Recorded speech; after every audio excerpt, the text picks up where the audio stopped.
Okey, hari ni saya akan dedahkan kepada kamu mungkin sesuatu yang baru. Sesuatu yang baru. Okey, sebelum ni kamu tahu bahawa sekarang kita nak buat operasi ni. Macam mana kalau nombor negatif? Dulu kamu tahu bahawa 3 tolak 1 sama dengan 2. 3 tolak 1, 2. Okey? 3 tambah 1. 3 tambah 1. 3 tambah 1 dah tak tahu? 4. 4. Okey. Tapi sekarang ni patut kamu tengok lagi. 1 tolak 3. Okey. Sekarang ni bila kamu tengok yang macam ini, dulu-dulu kamu kata mana boleh cikgu? Kan? Kan? Dulu tak boleh. Tapi bila kamu dah masuk bab ini, dia jadi boleh. Dia akan jadi negatif 2. Okey. Saya akan dedahkan kamu formula dia. Macam mana nak kira. Boleh? Okey. Yang pertama, hari tu saya ada bagi tahu pada kamu positif dengan positif, macam mana nak tahu yang mana paling besar. Negatif dengan negatif, macam mana nak tahu yang paling besar. Negatif dengan positif, macam mana nak tahu yang paling besar. Betul? Dah buat kan? Okey, hari ni macam mana operasi dia.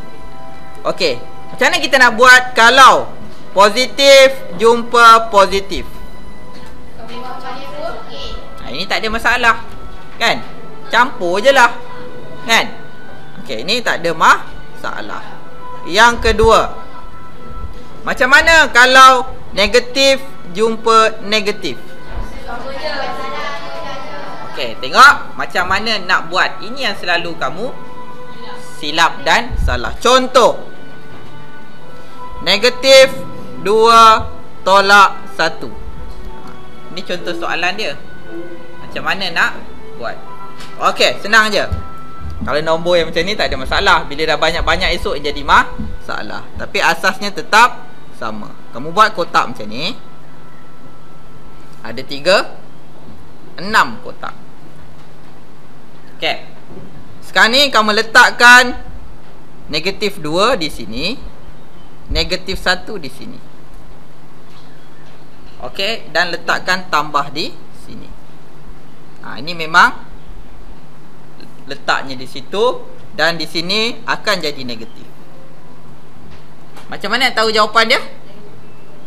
2 campur 1. 2 campur 1 berapa? 3. Maka jawapannya negatif 3.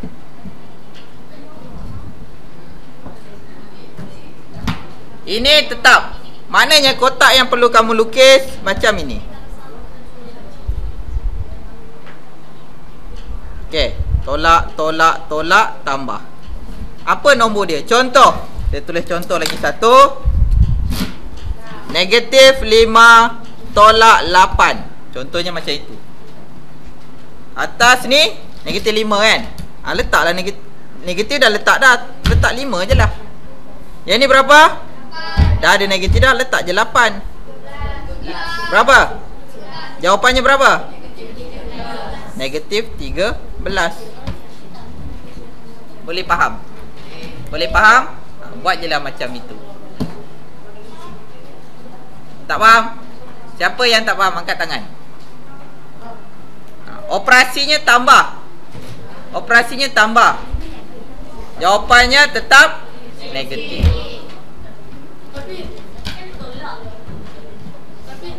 Maksud tolak itu, okey, macam ini. Maksud tolak itu, katakan kamu berhutang. Yang pertama, kamu tak mungkin tak faham maksud dia kan. Ini saya terangkan apa maksud dia. Sekarang kamu berhutang RM2. Negatif ini saya labelkan dia sebagai hutang. Kamu hutang dengan kawan kamu RM2. Negatif itu hutang. Kamu hutang dengan kawan kamu RM2. Lepas tu kamu hutang lagi dengan kawan kamu RM1. Jadi kamu dah jelaskan hutang ke belum? Belum. Tetap ada hutang. Berapa ringgit? RM3. Itulah maksudnya. Faham?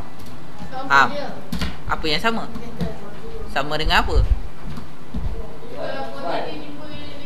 Nanti dulu saya baru cerita negatif dengan negatif. Positif dengan positif tak ada masalah.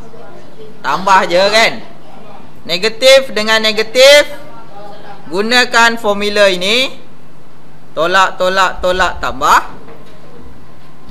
Okey. Yang kedua, ketiga. Yang ketiga, baru kita akan tengok macam mana kalau negatif berjumpa dengan positif. Apa formulanya? Okey, ini formulanya. Tetap ada 6 kotak.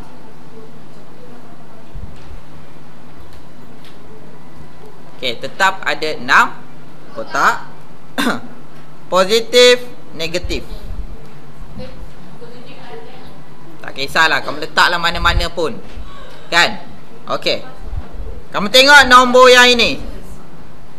Bila tengok nombor ini, operasi dia besar tolak kecil.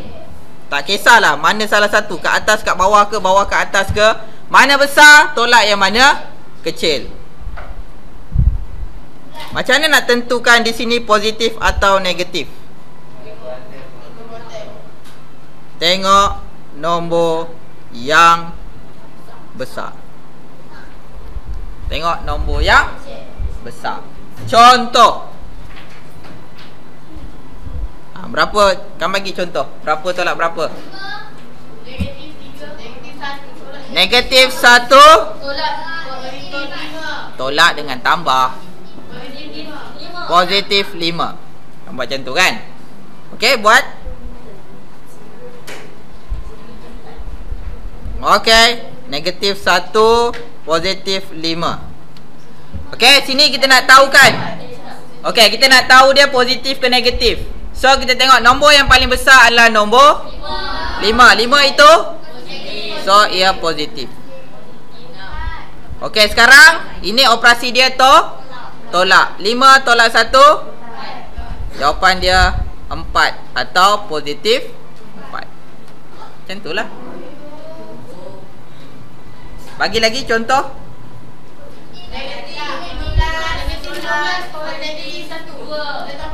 Negatif 13. Mesti 1 tolak 1 tambah. Positif 2. Buat kotak. Okey. Negatif 13. Positif 2. So, mana yang paling besar? 13 kan? 13 besar kan? Okey, letak tolak. So, yang ini 13 tolak 12 11. So, jawapannya negatif 11. Oh, jadi ikut kalau nombor yang besar maknanya dia yang kat bawah. Dia yang di bawah. Oh. Dari segi okey, dari segi logiknya macam ini. Okey, sekarang ada 2 contoh. Ini cerita hutang tadi kan? Macam mana nak fahamkan kamu cerita hutang? Okey, mula-mula kamu hutang RM2. Okey? Saya berdiri, saya ada nampak saya duduk tak? Okey. Mula-mula kamu hutang RM2. Okey, hutang RM2. Kemudian kamu bayar pada kawan kamu RM3. Okey, jadi kamu hutang lagi ke tak? Tak, terlebih bayar lagi kan? Lebih berapa? RM1. So, positif 1. Okey, katakan kamu hutang kawan kamu RM2. Kemudian kamu bayar RM1. Ada hutang lagi tak? Ada. Hutang lagi RM1. Macam itulah konsep dia. Faham? Faham? Boleh? Okey, kalau boleh saya nak kamu salin. Apa yang nak disalin?